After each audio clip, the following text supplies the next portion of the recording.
बाबा बाबा मो ପାଇଁ ଗୋଟେ ଛୋଟ ପକ୍ଷୀ ନେଇ ଆସ, ମୁଁ ତାକୁ ପେଟ୍ ବନେଇକି ରଖିବି ମୋର। ଆରେ କାଲୁ ତା ପାଇଁ ଗୋଟେ ଛୋଟ ଚଢ଼େଇ ଖୋଜିକି କେଉଁଠି ନେଇ ଆସ ନା। ସେ ତ ବହୁତ ଦିନ ହେଲାଣି କହିଲାଣି କି ତାର ପିଞ୍ଜରାରେ ସେ ଗୋଟେ ଛୋଟ ଚଢ଼େଇ ରଖିବ ବୋଲି। ନେଇ ଆସ ନା। ଆରେ ତୁ କ'ଣ ତାକୁ ଠିକ୍ ଟାଇମ୍ରେ ଖାଇବା ପାଇଁ ଖାଇବା ଆଉ ପିଇବା ପାଇଁ ପାଣି ଦେଇପାରିବୁ? କ'ଣ ଠିକ୍ରେ ସମ୍ଭାଳି ପାରିବୁ? ହଁ ବାପା ହଁ, ମୁଁ ତାକୁ ଠିକ୍ ଟାଇମ୍ରେ ଖାଇବା ପାଇଁ ଦେବି ଆଉ ଠିକ୍ ଟାଇମ୍ରେ ପାଣି ପିଇବା ପାଇଁ ଦେବି। ଆଚ୍ଛା ହଉ ଗୋରି, ମୋର ଶିକାର ଜାଲ ନେଇକି ଆସିଲୁ।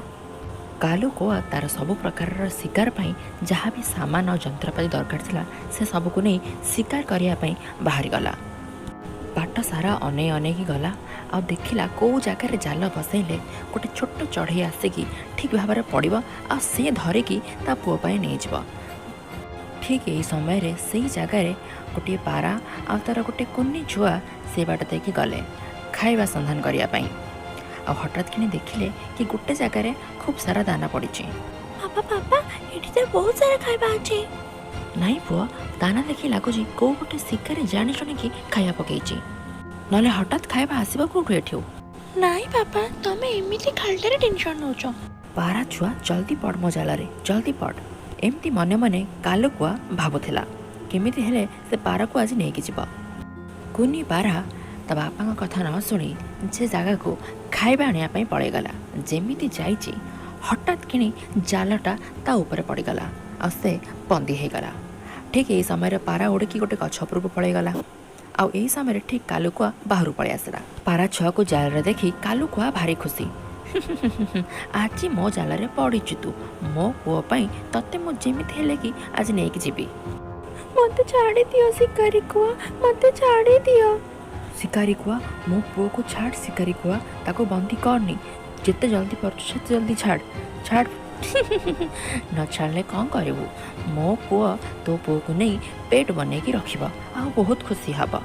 ଚିନ୍ତା କରନି, ତାକୁ ଖାଇବା ପାଇଁ ବି ଦେବ। ଶିକାରୀ କୁଆ ବନ୍ଦୀ ଜୀବନରେ ରହି ସେ ଖାଇବାର ଲାଭ କ'ଣ? ବରଂ ଖୋଲା ପବନରେ ରହି ନ ଖାଇଲେ ବି ମନରେ ଶାନ୍ତି ଥିବ ଆଉ ନିଜ ପାଖରେ ସ୍ୱାଧୀନତା ଥିବ। ବନ୍ଦୀ ଜୀବନ କ'ଣ ଜୀବନ?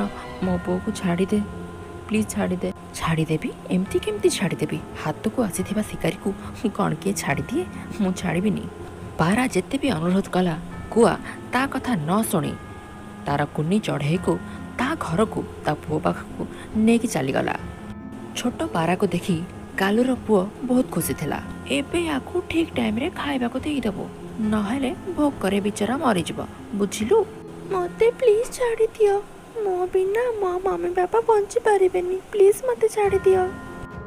ଚୁପ୍ କରିଛ ଛୋଟ ପାରା, ଚୁପ୍ କରିଛ। ଯେତେ ବେଳ ଧରିକି ଆଇଲେଣି ସେତେବେଳେ ଠାରୁ ଚିଲେଇକି ପାରା ଖରାପ କରିସାରିଲାଣି। ଅହରହ ମା କଥା ମନେ ପଡ଼ୁଛି, ବାପା କଥା ମନେ ପଡ଼ୁଛି, ଭାରି ଚିଲଉଛି। ପାଟି ଚୁପ୍ କର, ନହେଲେ ତ ତଣ୍ଟି ଧରି ଚିପିଦେମି ଏଇଠି। ଚିନ୍ତା କରନି ଛୋଟ ପାରା, ମୁଁ ତମକୁ ଖାଇବାକୁ ଦେବି।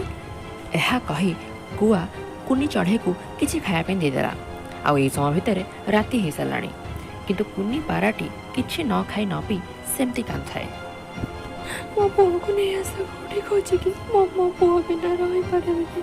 ମୋ ପୁଅକୁ ନେଇ ଆସ କୋଉଠି ଖୋଜିକି, ଯେମିତି ହେଲେ ବି ମୋ ପୁଅକୁ ନେଇକି ଆସ। ମୁଁ ବହୁତ ଅନୁରୋଧ କଲି, ବହୁତ କାକୁତି ମିନତି କଲି, କିନ୍ତୁ ସେ ଶିକାରୀ କୁଆ ମୋ କଥା ବିଲକୁଲ ଶୁଣିଲାନି, ନେଇଗଲା। ସେ କୁଆ ନେଇଯିବ ଆଉ ମୋ ପୁଅ ମରିଯିବ। ମୋ ପୁଅ ମୋ ବିନା ବଞ୍ଚି ପାରିବନି, ସେ ଯାହା ହେଲେ ବି ମରିଯିବ। ତାକୁ ନେଇ ଆସ କୋଉଠୁ। ଏହାପରେ ପାରା ଓ ତା ସ୍ତ୍ରୀ ଦୁଇ ଜଣ ଯାକ ଟିକି ଚଢ଼େଇ ପାଖକୁ ଗଲେ। ଟିକି ଚଢ଼େଇ, ମୋ ପୁଅକୁ ସେ କାଲୁ କୁଆ ବନ୍ଦୀ କରିକି ପିଞ୍ଜରାରେ ନେଇଯାଇଛି। ପ୍ଲିଜ୍ କିଛି କର, କିଛି କରିକି ମୋ ପୁଅକୁ ବଞ୍ଚାଅ। ମୋ ପୁଅକୁ ଯେମିତି ହେଲେ ବି ତା କବଳରୁ ନେଇ ଆସ ଟିକି ଚଢ଼େଇ। ଏହି ଶିକାରୀମାନେ ତାଙ୍କ ମନର ଟିକେ ଖୁସି ପାଇଁ ଆମମାନଙ୍କର ଜୀବନ ସହିତ ଖେଳିବା ପାଇଁ ଟିକେ ବି ପଛଉନାହାନ୍ତି, ଟିକେ ବି ଭାବୁନାହାନ୍ତି ଆମ ଉପରେ କ'ଣ ବିତୁଥିବ। ଏହାପରେ ଟିକି ଚଢ଼େଇ ସେମାନଙ୍କ ସହିତ ଶିକାରୀ କୁଆ ପାଖକୁ ଗଲା ତା ପୁଅକୁ ଛଡ଼ାଇବା ପାଇଁ। କୁଆ ଘରେ କୁନି ଚଢ଼େଇକୁ ସେମାନେ ପଞ୍ଜୁରୀ ଭିତରେ ଟାଙ୍ଗି କରି ରଖିଦେଲେ। ବିଚରା କିଛି ନ ଖାଇ ସେମିତି ମନ ଦୁଃଖରେ ଥିଲା। କାଲୁ କୁଆ ଦୟାକରି ଛାଡ଼ି ଦିଅ ପାରାକୁ। ହଁ କାଲୁ କୁଆ, ମୋ ପୁଅକୁ ଛାଡ଼ି ଦିଅ। ଦେଖିଲ ସେ ନ ଖାଇ ନ ପିଇ କେମିତି ମରିଲା ଭଳିଆ ପଡ଼ିଛି। ସେ ଆଉ କଥା ବି କହୁନି। ପ୍ଲିଜ୍ ତାକୁ ଛାଡ଼ି ଦିଅ, ପ୍ଲିଜ୍ ତାକୁ ଛାଡ଼ି ଦିଅ। ନାଇଁ ବାପା, ମୁଁ ଦେବିନି ମୋ ପେଟକୁ। ମୋ ପୁଅ କାଲିଠାରୁ ତା ପେଟକୁ ପାଇ ବହୁତ ଖୁସି ଅଛି। ଆଉ ତମମାନେ ଚାହୁଁଛ ମୁଁ ତମମାନଙ୍କର खुशी पे मो पुअर खुशी छड़े नेबी चुपचाप पढ़ा एठू जिते जल्दी पड़छ से जल्दी जाओ मो पुओ बदल में मत बर रखी दियो कि मो पुओ को छाड़ दियो तमर कौन आचार कर मो पुओ को छोट पक्षी पसंद यापर से समस्ते निराश ही से जगार फेरी गले मम्मी पापा मु खेलिया पे जाउची। अरे हाँ जे किंतु आगे जो पेट को ता ठीक जगार रखे नहले एठी बहुत जोरे खरा होची आ खरारे ए बिचारा मरीजब तेणु जीवा पूर्व या ठीक जगह रखी जा यापर से पेट को ठीक जगह रखी बाहर को खेलिया उड़ीगला छोट कुआ एक झरणा पाखे जा खेल लगिला खेलु खेलु हठात गोटे पत्थर आसी ता गोड़ पर पड़गला पत्थर ओजन बहुत अधिक थिला से निज गोड़ को उठाइबा चेष्टा कला किंतु पत्थर ओजन अधिक थिबा जोगु से जेते चेष्टा कला परे भी निज गोड़ को से पत्थर रु हटे पालानी गोड़ न उठे पारिबा जोगु से जगह से बसी कांदिबा को आरंभ करदेला बापा मामा जल्दी आसा मते बचाओ मु एठी बसी गली मते बचाओ।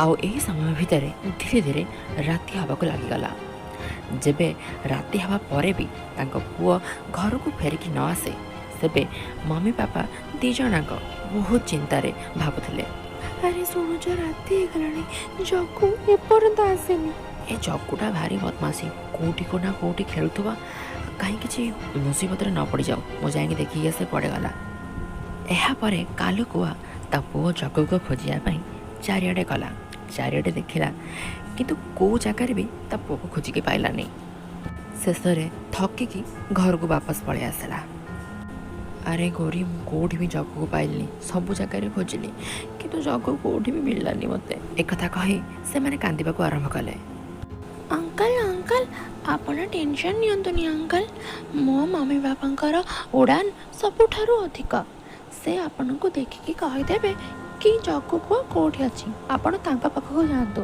से निश्चय भाव में आपण को साहाय्य करेंगे आपण तांका पाखक जातु एक कथा सुनी गोरी कुआ बहुत खुशी हो गला सत कहूचु टिकी चढ़े सतरे तो मम्मी बापा उड़ान बहुत अधिक हाँ को आंटी मो मम्मी बापा बहुत ऊपर जाए उड़ी पारे ଏହା ପରେ ଦୁଇ ଜଣ କୁଆଯାକ ଉଡ଼ିଗଲେ ଆଉ ଉଡ଼ିକି ଯାଇକି ପାରାର ମମି ବାପାଙ୍କ ପାଖରେ ପହଞ୍ଚିଲେ ପହଞ୍ଚି କାନ୍ଦିବାକୁ ଆରମ୍ଭ କଲେ କାଲିଠାରୁ ଜଗ ଖେଳିବା ପାଇଁ ଯାଇଥିଲା ଆଉ କେଉଁ ଜାଗାରେ ରହିଯାଇଛି ଆମେ ଖୋଜି ଖୋଜିକି ବି ପାଉନୁ ତମ ପୁଅ କହିଲା କି ତମର ଉଡ଼ିବାର ଶକ୍ତି ସବୁଠାରୁ ଅଧିକ ପ୍ଲିଜ୍ ଖୋଜିକି ଦିଅ ତାଙ୍କର କାନ୍ଦିବାର ଦେଖି ଜଗକୁଆ ତାଙ୍କର ପୁଅକୁ ଖୋଜିବା ପାଇଁ ଉଡ଼ିଗଲା ଉଡ଼ିଲା ଉଡ଼ି ଉଡ଼ି ଦେଖିଲା गोटे झरणा पाखरे जगकुआ अच्छी आ ता गोड़ पर गोटे पत्थर पड़ी आ से बसी से कांदुची यह देखी पलि आसला मु देखी तम पुओ कौटी अच्छी